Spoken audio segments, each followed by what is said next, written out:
Ya, keluarga Indonesia kembali lagi di Kumpul Keluarga. Nah, kita lanjut lagi perbincangan tentang pemenuhan hak anak.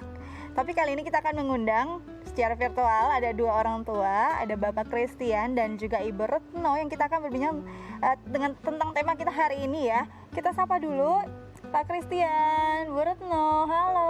Halo, selamat siang Mbak Dika. Selamat siang, apa kabar? Sehat semua ya?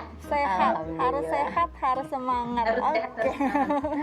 Oke, Ibu Retno dan Pak Christian ya. Hari ini kita bicara tentang pemenuhan hak anak. Aku boleh tanya dulu nggak, kira-kira sejauh mana sih pemahaman Ibu dan Bapak tentang pemenuhan hak anak itu apa aja? Kalau hak anak sih, sejauh pengetahuan kami ya, pertama itu adalah memenuhi kebutuhan pokok mereka ya, sandang, pangan, papan. Kemudian selain itu ya, hak untuk tumbuh kembang, hak untuk mendapatkan kasih sayang, perlindungan, dan juga bimbingan. Jadi semua itu harus terpenuhi dari segala aspek. Wow, ini udah cukup komplit gitu ya. Pemenuhan hak anaknya memang tidak hanya secara materi tapi juga memang ada pendampingan. Biasanya ini kan misalnya kalau kita bicara tentang hak pendidikan, ini ada yang berubah nih di tahun ini, ada yang berbeda. Lalu biasanya mungkin 80% pendidikan biasanya dikejar atau dipenuhi haknya di sekolah. Nah, ini harus banyak keterlibatan orang tua. Dari Bapak Ibu sendiri, untuk pemenuhan hak anak ini ada kesulitan nggak sih selama pandemi? Ya, jadi memang kita nggak pungkiri ya selama pandemik ini kita banyak cukup mengalami kendala lah ya. Karena yang selama ini untuk pendidikan bisa dibilang kita percayakan ke sekolah gitu ya, kita bebankan pagi dari jam 7 sampai nanti siang dia di sekolah. Sekarang mereka harus pembelajaran jarak jauh full di rumah, di mana kita juga harus sambil bekerja. Jadi ya kesulitannya di situlah, bagaimana cara kita memanage waktu kita supaya kita bisa menyempatkan diri kita untuk membimbing mereka dalam hal pendidikan, tapi juga bagaimana kita bisa tetap beraktivitas seperti itu. Baik, kalau bicara tentang anak pasti nggak bisa lepas dari bermain. Nah ini kalau tadi untuk membagi waktu bersama anak untuk mengajari mereka atau mendampingi mereka sekolah itu juga sudah perlu effort karena waktunya harus dibagi dengan waktu bekerja. Untuk menemani anak bermain sendiri Pak, apakah memang ada waktu khusus biasanya Ibu Retno dan Pak Christian? Kira-kira mungkin setiap weekend biasanya ada permainan khusus yang memang dilakukan bersama anak? Ya.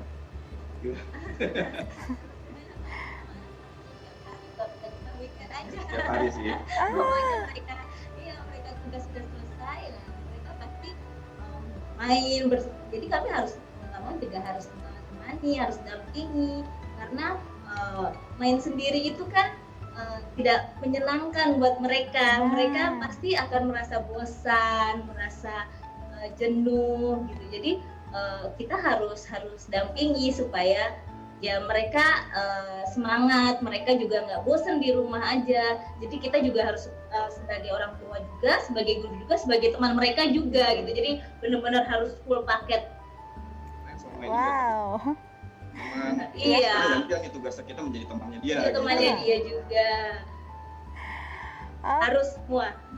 Wah, jadi memang ini yang jadi fungsinya benar-benar terasa kayaknya saat pandemi ya Mbak Ayu ya, bagaimana yang tadinya mungkin banyak biasanya anak bermain dengan teman, biasanya anak belajar di sekolah, akhirnya benar-benar merasakan momentum yang tepat nih bersama orang tua. Ini momentum yang tepat juga untuk benar-benar anak mendapatkan haknya. Menurut Mbak Ayu sendiri apa yang dilakukan oleh Bu Retno dan Pak Christian seperti apa? Iya, kalau kaitannya dengan bermain gitu ya, memenuhi hak anak untuk kemudian bermain, mendapatkan kasih sayang dari orang tua gitu, itu ya itu udah cukup baik dilakukan gitu kan, karena nggak semua orang tua juga loh punya kesadaran seperti Pak Christian dan Bu Retno ini untuk kemudian menyiapkan waktu khusus dan punya kesadaran bahwa ya emang anak pada saat main harus ditemenin karena supaya mereka nggak bosan. Di situ juga bisa meningkatkan bonding emosi antara si orang tua dengan anak gitu. Nggak semua orang tua punya kesadaran dan pemahaman itu gitu, atau mungkin punya kesadaran dan pemahaman tetapi tidak melakukan itu gitu. Nah ini kan punya kesadaran, punya Iya. pemahaman, dan kemudian diimplementasikan. Penerapannya ya, jadi Berarti nggak itu cuma udah secara kognitif aja dia memahami, tapi dia juga secara perilaku melakukannya. dilakukan Iya, juga ini luar gitu. biasa dan harus kita salut nih buat Pak Christian dan juga Bu Retno. Oke, kalau kita bicara tentang anak mengemukakan pendapat, ini juga hak mereka kan. Kadang-kadang ini mungkin terlupa sama orang tua. Kalau Ya. Pak Christian dan Bu Retno sendiri di rumah nih, biasanya anak-anak seperti apa sih pola komunikasinya? Apakah memang ada mungkin yang sebagian orang tua searah saja gitu ya? Apakah memang dijalin komunikasi dua arah agar anak-anak bebas mengemukakan apa yang ia rasakan atau apa yang ingin dia ungkapkan? Ya benar. Jadi kalau selama ini sih saat mereka kecil ya, mostly satu arah ya. Kita lebih banyak ngasih arahan gitu, ya, mengarahkan gimana gitu. Tapi untuk anak kami yang paling besar udah beranjak mulai remaja gitu ya, kita yang mulai bicara, kita ajak ngomong bahwa kakak, kamu punya kewajiban A, tapi juga kamu punya hak B, misalnya seperti itu. Jadi kalau ada apa-apa, ada yang ingin disampaikan, silahkan diomongkan gitu. Kebetulan juga kita berdua memang dekat sih sama anak-anak, jadi ya untuk komunikasi cukup lumayan lah. Oke, jadi memang sudah, apalagi yang usianya sudah lumayan ya, sudah remaja nih, sudah enak nih diajak bicara tentang hak dan kewajibannya. Pak Christian dan Bu Retno, biasanya anak-anak tuh kalau mengemukakan pendapat, itu apa sih yang paling sering mereka katakan? Tentang apa biasanya? Atau Paling pendapat apa ya? tentang sesuatu? Paling yang gampang aja, misalnya mau makan apa nih? Ya. Kan, ayo mau makan apa?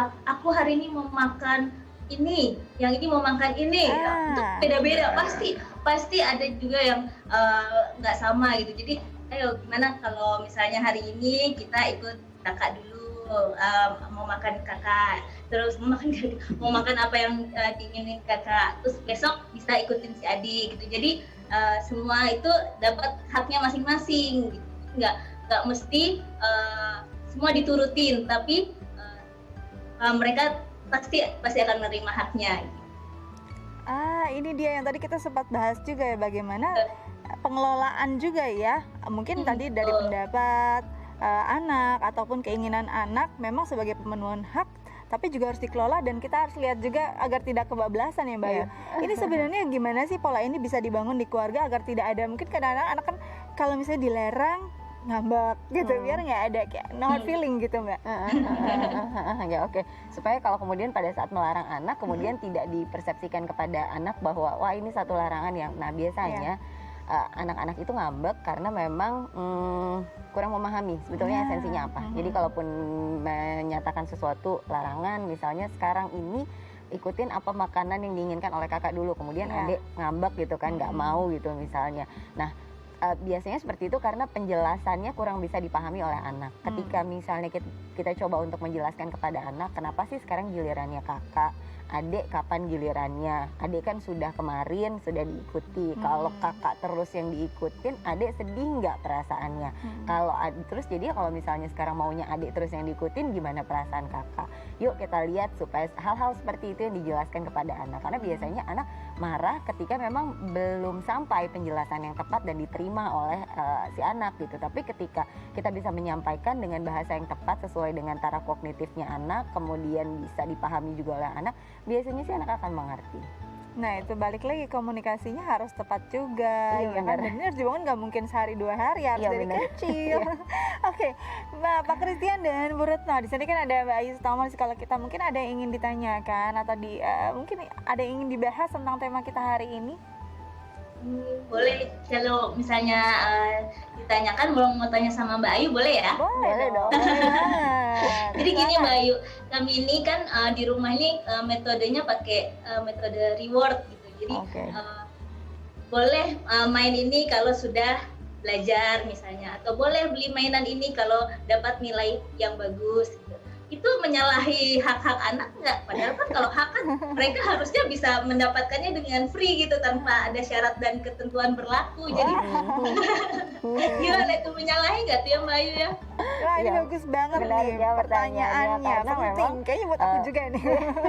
Karena memang yang namanya pemberian reward itu termasuk salah satu cara yang paling efektif untuk membentuk perilaku atau pembentukan Yes. perilaku. Makanya banyak orang tua yang kemudian mengiringi pembentukan perilaku yang orang tua inginkan dengan pemberian reward, atau kadangkala ada beberapa orang tua juga yang menambahkan dengan punishment sehingga akhirnya lebih efektif sepertinya Ya. pemberian perilakunya gitu kan. Tapi kalau ditanya apakah itu menyalahi hak atau tidak, karena sebenarnya kan emang haknya anak-anak untuk bermain.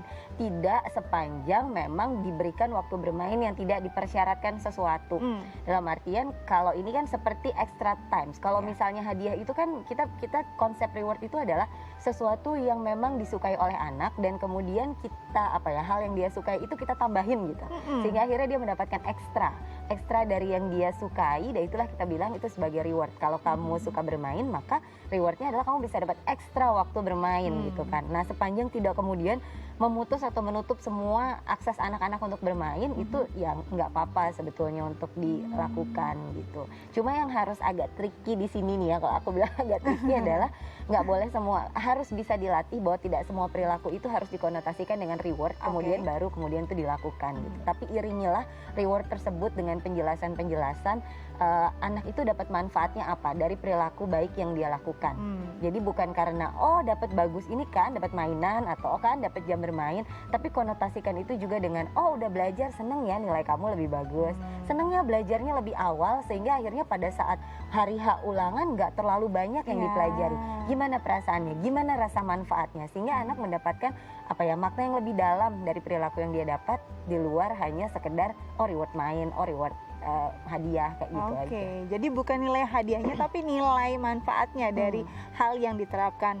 Oke, bagus banget ya pertanyaannya, bikin ini pelajaran juga buat aku dan keluarga Indonesia di rumah. Pak Christian, Ibu Retno, terima kasih banyak sudah berbagi bersama kami di Kumpul Keluarga. Salam untuk si kecil di rumah ya. Ya, terima kasih. Hai. Sehat selalu. Sehat Terima kasih, selalu. sehat selalu juga untuk semuanya. Oke, makin seru nih Mbak Ayu. Tapi kita nanti lanjut lagi ya, bahas lagi tapi setelah jeda berikut. Nah, keluarga Indonesia jangan kemana-mana, tetap bersama kami di Kumpul Keluarga.